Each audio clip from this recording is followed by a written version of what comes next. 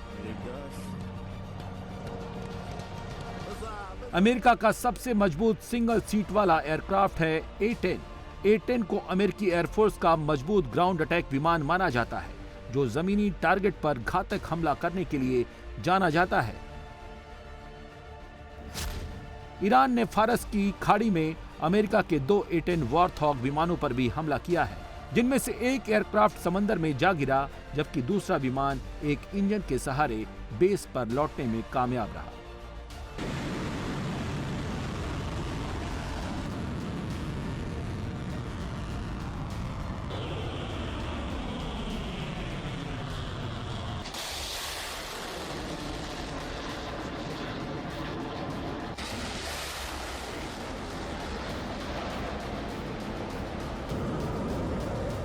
जो ईरान के लिए ट्रंप दावा कर रहे थे, उसकी मिसाइल ताकत खत्म हो गई है। उसका रडार और एयर डिफेंस सिस्टम स्वाहा हो गया है। ईरान जंग के 36वें दिन उसी मिसाइल और एयर डिफेंस सिस्टम ने ट्रंप के दांत खट्टे कर दिए हैं।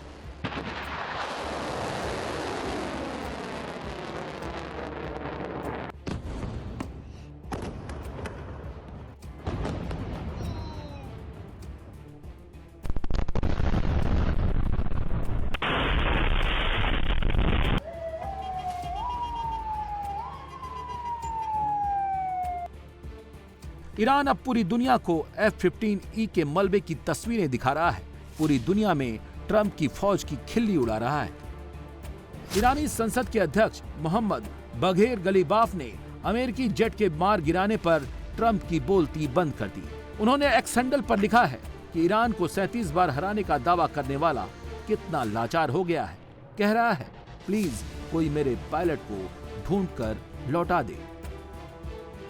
दुनिया भर के ईरानी ट्रंप के इस हाल का मजा ले रहे हैं। नई दिल्ली में ईरानी दूतावास ने भी मीम फोटो शेयर की है। ईरानी दूतावास ने जो पिक्चर लगाई है, उस AI पिक्चर में एक अमेरिकी पायलट भाग रहा है। ईरानी लोग उसे पकड़ने के लिए दौड़ा रहे हैं। ईरानी मीम्स का सैलाब आ गया है। मुंबई में ईरान के महावाणिज्य दूतावास ने भी ट्रंप के मजे लेने में देर नहीं की। एक फोटो शेयर कर अमेरिका के रेस्क्यू ऑपरेशन का मजाक बना दिया, जिसमें अमेरिका के रेस्क्यू हेलीकॉप्टर पायलट की तलाश में ईरानी एयर स्पेस में उड़ान भर रहे हैं। एक तस्वीर इसी रेस्क्यू ऑपरेशन की है, जिसमें अमेरिका के अपाचे हेलीकॉप्टर में बीच हवा में फ्यूल भरा जा रहा है। कैप्शन में लिखा गया है, सावधान, थोड़ा और पास आए तो शायद हमारी नजर तुम पर होगी। ट्रंप की फौज की हालत यह है कि पायलट ढूंढ नहीं पा रहे, फाइटर जेट गिरे जा रहे हैं, और हालत यह है कि ट्रंप कह रहे हैं कि ईरान के पास तो कुछ बचा ही नहीं। They have no anti-aircraft equipment. Their radar is 100% annihilated. We are unstoppable as a military force. Donald Trump ने 24 मार्च को ये बात कही थी कि हमें कोई रोक नहीं सकता, जबकि हकीकत यह है कि ईरान ने धुआं धुआं कर दिया है और अभी भी ईरान झुकने के मूड में नहीं है। अमेरिका की बर्बादी की ये सबसे ताजा तस्वीर है।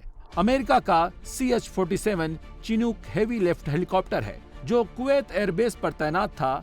ईरान ने अपने ड्रोन अटैक से चिनूक हेलीकॉप्टर को कबाड़ में बदल दिया। कुवैत के हैंगर में डैमेज चिनूक खड़ा है जो अब किसी काम का नहीं है। ईरान ने अमेरिका को जितनी चोट पहुंचाई है उसका उसे भी अंदाजा नहीं था। ईरान ने अमेरिका के खिलाफ जो ऑपरेशन एपिक फ्यूरी चलाया है उसने अमेरिका को कितना नुकसान किया है। F-35 लाइटनिंग II अमेरिका का एक F-35 ईरान की सरफेस टू एयर मिसाइल ने मार गिराया। एक F-35 गिरने से अमेरिका को $110 मिलियन का नुकसान हुआ। अमेरिका के 3 F-15E स्ट्राइक ईगल को ईरानी सेना ने कुवैत में मार गिराया और एक ईरान के ऊपर ही उड़ा दिया। इससे अमेरिका का नुकसान हुआ $90 मिलियन। अमेरिका का एक A-10 थंडरबोल्ट II ईरान की सरफेस टू एयर मिसाइल ने मार गिराया जिससे अमेरिका को $18.8 मिलियन का नुकसान हुआ। अमेरिका का एक E-3 सेनेटरी अवाक्स रडार को ईरान ने प्रिंस सुल्तान एयरबेस पर खत्म कर दिया जिसकी आज अनुमानित लागत है $700 मिलियन। अमेरिका को $700 मिलियन का फटका लगा।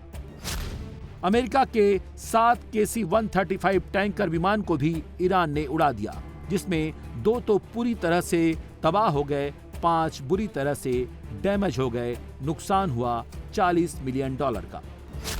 ईरान ने अमेरिका के एक HS-60M हेलीकॉप्टर को भी इराक में मार गिराया। 2 अमेरिकी HS-60W हेलीकॉप्टर को ईरान के आसमान में ही तबाह कर दिया। नुकसान हुआ $20 मिलियन। अमेरिका के 17 MQ-9 रिपर ड्रोन को ईरान ने युद्ध में उड़ा दिया है। नुकसान हुआ $20 मिलियन का। सवाल सिर्फ फाइटर जेट के और आर्थिक नुकसान का नहीं है। अमेरिका का नुकसान वाशिंगटन तक पहुंच गया है। कहा तो ये जा रहा है कि ईरान युद्ध की वजह से वाशिंगटन हिल गया है। ट्रंप एडमिनिस्ट्रेशन के भीतर भी बवाल मच गया है। ईरान युद्ध ट्रंप के गले की हड्डी बन गया है जो ना निगलते बन रहा है और ना उगलते। अब इसका असर वॉशिंगटन के भीतर भी नजर आने लगा है। कहा जा रहा है कि ईरान युद्ध की ट्रंप पॉलिसी से ट्रंप सरकार में ही सवाल खड़े हो गए हैं जिसके बाद अंदर खाने हड़कंप मच गया है। इस खबर की तस्दीक तब हो गई जब 3 अप्रैल को यूएस आर्मी चीफ के इस्तीफे की खबर आई। कहा गया कि यूएस सेक्रेटरी ऑफ वॉर पीट हेग्सेथ ने जबरन रैंडी जॉर्ज से इस्तीफा ले लिया। हालांकि पेंटागन ने अमेरिकी सेना के chief of staff general Randy George के अचानक पद छोड़ने की कोई वजह नहीं बताई, लेकिन मीडिया रिपोर्ट्स में ट्रंप के प्रति वफादारी की कमी को एक वजह बताया गया, जबकि असल विवाद रैंडी जॉर्ज और पीट हेग्सेथ के बीच था। कहा जा रहा है कि सीनियर अधिकारियों के प्रमोशन को लेकर विवाद और सेना संबंधी फैसलों पर कंट्रोल को लेकर पीट हेग्सेथ के साथ उनके मतभेद थे। हेग्सेथ लगातार अपना फैसला मानने का रैंडी जॉर्ज पर दबाव बना रहे थे। इस मतभेद से दोनों के बीच दरार और गहरी हो गई और रैंडी जॉर्ज को पद छोड़ना पड़ा। ईरान युद्ध के फैसले में भी ये मतभेद और सामने उभर कर आ गए। रैंडी जॉर्ज से जबरन इस्तीफा लेने की पीछे की खबर का खुलासा न्यूयॉर्क पोस्ट ने किया है। न्यूयॉर्क पोस्ट की माने तो रक्षा मंत्री पीट हेग्सेथ को लग रहा था कि उनकी जगह कोई और ले सकता है। खासकर उन्हें इस बात का डर था कि आर्मी सेक्रेटरी डैन ड्रिस्कॉल उनकी जगह ले सकते हैं। इसी डर की वजह से उन्होंने अचानक सेना के सबसे बड़े अधिकारी जनरल रैंडी जॉर्ज से इस्तीफा मांग लिया। कहा जा रहा है कि वे उन लोगों को निशाना बना रहे हैं जो ड्रिस्कॉल के करीबी माने जाते हैं। आर्मी चीफ जॉर्ज रैंडी भी ड्रिस्कॉल के करीबी कहे जाते हैं। हेग्सेथ ने सिर्फ एक नहीं बल्कि 2 और सेना के जनरलों को भी हटा दिया। हेग्सेथ ड्रिस्कॉल को इसलिए भी हटाना चाहते हैं कि ड्रिस्कॉल उपराष्ट्रपति जेडी वेंस के करीबी हैं। ड्रिस्कॉल की पहचान तब बनी थी जब यूक्रेन युद्ध में बातचीत में उन्होंने बड़ी भूमिका निभाई थी। इसी के बाद से ये कयास लग रहे हैं कि ट्रंप सरकार में आपसी मतभेद बढ़ गए हैं। ईरान युद्ध की वजह से अमेरिका की सेना के भीतर भी सब कुछ ठीक नहीं है। 17 मार्च को एनसीटीसी चीफ जो केंट के इस्तीफे की वजह को भी ईरान युद्ध से जोड़ा गया। अमेरिका के नेशनल काउंटर टेररिज्म सेंटर के हेड जो केंट ने ईरान के खिलाफ जारी युद्ध के विरोध करते हुए अपने पद से इस्तीफा दे दिया था, जिसके बाद वॉशिंगटन में हड़कंप मच गया। जो केंट ने सोशल मीडिया प्लेटफॉर्म एक्स पर अपना इस्तीफा साझा करते हुए लिखा था कि वे अपने ज़मीर के खिलाफ जाकर इस युद्ध का समर्थन नहीं कर सकते। ईरान अमेरिका के लिए कोई तत्काल खतरा नहीं था। अमेरिका ने ये युद्ध सिर्फ इजराइल और उसके पावरफुल अमेरिकी लॉबी के दबाव में शुरू किया। कहा तो ये जा रहा है कि ईरान युद्ध के फैसले को लेकर ट्रंप के खिलाफ लॉबिंग शुरू हो गई है। इसीलिए ट्रंप उन सभी लोगों को हटा रहे हैं जिनको ईरान युद्ध के उनके फैसले पर आपत्ति है। सबसे ज्यादा मतभेद सेना के भीतर होने का दावा किया जा रहा है। कहा तो ये जा रहा है कि ईरान युद्ध में ग्राउंड ऑपरेशन के फैसले पर बात सबसे ज्यादा बिगड़ गई है। रूस की मीडिया का तो यहाँ तक दावा है कि 30 से ज्यादा जनरलों ने ट्रंप के जमीनी हमले का आदेश मानने से इनकार कर दिया है। अब तक 12 को बर्खास्त किया जा चुका है और अगर जमीनी सेना ट्रंप उतारते हैं तो सेना में बगावत की भी स्थिति बन सकती है। रूसी मीडिया के दावे में दम इसलिए भी लग रहा है क्योंकि ट्रंप ने मिडिल ईस्ट में 10,000 सैनिक भेज दिए हैं, लेकिन ग्राउंड ऑपरेशन का फैसला अभी तक नहीं कर पाए हैं। वो भी तब जब ईरान ने युद्ध में नुकसान उठाने के बाद भी अमेरिका को ताबड़तोड़ जवाब दे रहा है।